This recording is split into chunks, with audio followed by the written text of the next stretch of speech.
Assalamualaikum warahmatullahi wabarakatuh. Selamat pagi.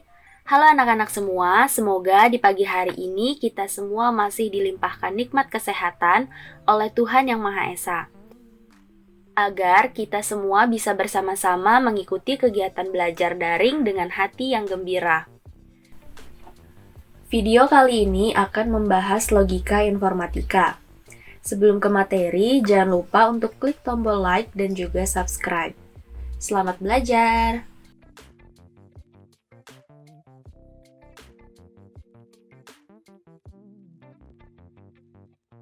Yang pertama ialah logika atau penalaran. Kenapa sih kita harus belajar logika informatika? Kenapa kita harus belajar penalaran? Pertama, karena dalam kehidupan sehari-hari kita akan menghadapi masalah. Nah, dari beberapa masalah, kita harus mengambil sebuah kesimpulan dan keputusan dari masalah tersebut. Nah, kemampuan menalar di sini sangat diperlukan untuk menarik sebuah kesimpulan. Dari beberapa masalah, kita harus mengambil kesimpulan dan keputusan di permasalahan tersebut.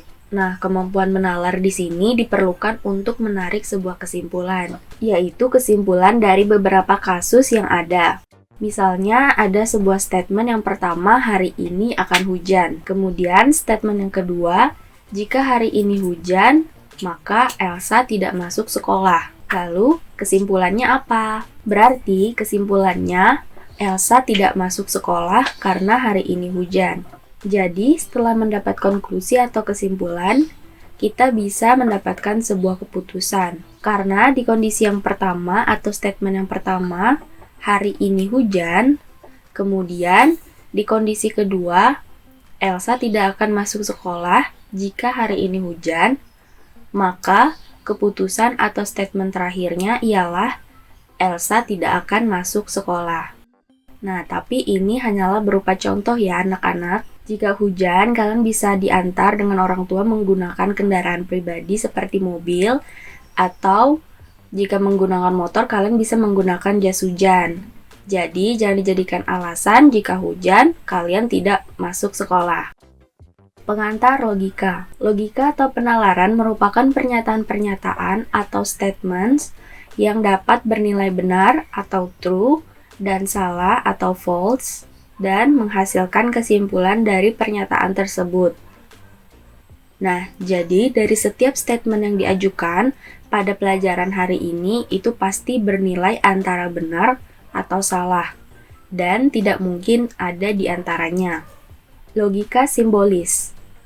Logika simbolis adalah penarikan kesimpulan menggunakan metode-metode matematika dengan bantuan simbol-simbol khusus atau notasi sehingga menghindarkan makna ganda dari bahasa sehari-hari. Nah, dalam logika informatika ini kita menggunakan logika biner ya. Karena di sini dari jurusan akuntansi pastinya kalian kurang familiar dengan bahasa seperti ini. Tapi di pelajaran informatika, kalian akan mengenal atau mengetahui seputar dunia informatika dan telekomunikasi. Salah satunya ialah logika biner. Yang mana dalam logika biner, jika logika tersebut bernilai benar, maka akan disimbolkan dengan angka 1 atau true, dan jika logika tersebut salah atau false, maka akan bernilai 0. Kenapa sih kita harus belajar logika dan komputer? Karena arsitektur sistem komputer tersusun atas rangkaian logika yang bernilai 0 untuk false dan bernilai 1 untuk true yang kemudian dikombinasikan dengan sejumlah gerbang logika. Proposisi. Pengantar proposisi. Kata. Kata merupakan rangkaian huruf yang mengandung sebuah arti. Kalimat. Kalimat merupakan kumpulan kata yang disusun menurut aturan dan tata bahasa yang mengandung sebuah arti. Kalimat deklaratif merupakan kalimat yang bersifat menerangkan atau disebut juga dengan proposisi atau pernyataan. Lalu, apa itu proposisi? Proposisi merupakan suatu kalimat deklaratif yang bernilai benar atau salah, tetapi tidak keduanya. Tiap proposisi memiliki nilai kebenaran. Nah, nilai kebenaran itu merupakan nilai benar atau salah dari suatu proposisi atau pernyataan. Adapun nilai kebenaran ini tergantung pada realitasnya ya.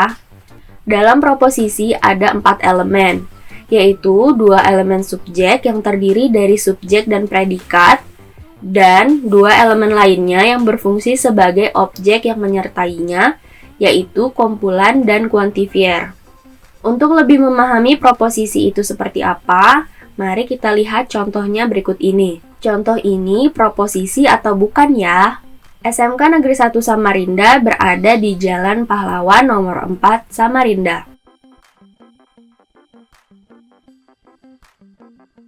Nah, contoh tadi merupakan proposisi, karena dia merupakan kalimat deklaratif dan mengandung kebenaran. Jadi, nilai kebenarannya apa ya? Ya, benar. Jadi, lokasi SMK Negeri 1 Samarinda benar berada di Jalan Pahlawan nomor 4 Samarinda. Maka dari itu, kalimat tersebut merupakan proposisi. Contoh lainnya di sini ada 2 contoh. Yang pertama, 3 tambah 2 sama dengan 5. Yang kedua, 7 kali 2 sama dengan 12. Dari kedua pernyataan tersebut, manakah yang merupakan proposisi dan yang bukan merupakan proposisi?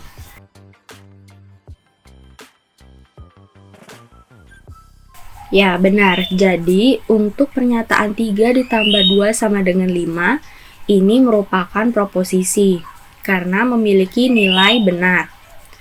Kemudian untuk 7 kali 2 sama dengan 12, ini juga merupakan proposisi walaupun nilai kebenarannya salah.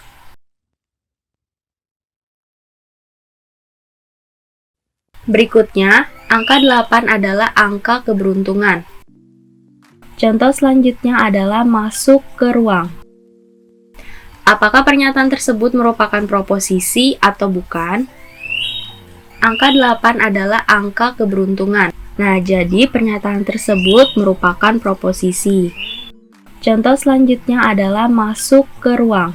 Contoh tersebut bukan sebuah proposisi, karena kalimat itu bukan kalimat deklaratif. Kalimat masuk ke ruang merupakan kalimat perintah, dan dalam proposisi tidak boleh ada kalimat perintah. Hal yang perlu diingat bahwa proposisi itu tidak mengandung perdebatan, bukan merupakan kalimat perintah, dan bukan juga merupakan kalimat tanya. Proposisi dibagi menjadi 2, yaitu proposisi sederhana dan proposisi majemuk. Proposisi sederhana ialah proposisi yang tidak mengandung kata hubung. Sedangkan untuk proposisi majemuk ialah proposisi yang terdiri atas satu atau lebih pernyataan sederhana yang dihubungkan dengan kata hubung. Pada proposisi majemuk terdapat antecedent atau premis dan konsekuen atau kesimpulan yang dipadukan. Yang mana biasanya proposisi majemuk itu terdiri dari 1 subjek dan 2 predikat. Contohnya kalimat berikut ini. Bayam merupakan tanaman sayuran sekaligus obat alami penurun darah tinggi. Nah, contoh tersebut merupakan contoh dari proposisi majemuk, karena kalimat yang ada tadi memiliki 1 subjek dan 2 predikat. Subjeknya yaitu bayam, kemudian predikatnya ialah sayuran, dan obat alami penurun darah tinggi. Nah, sekarang coba kalian cari masing-masing 3 contoh dari proposisi sederhana dan proposisi majemuk. Tuliskan 3 contoh kalimat proposisi tersebut di kolom komentar, dan jangan lupa untuk beri nama, nomor absen, dan kelas kalian. Nah, itu tadi mengenai pembelajaran kali ini tentang logika dan juga proposisi. Minggu depan kita akan belajar tentang negasi atau ingkaran, konjungsi, disjungsi, dan juga implikasi. Pastikan kalian telah membaca materi selanjutnya terlebih dahulu dan saksikan video pembelajaran selanjutnya. Terima kasih. Wassalamualaikum warahmatullahi wabarakatuh.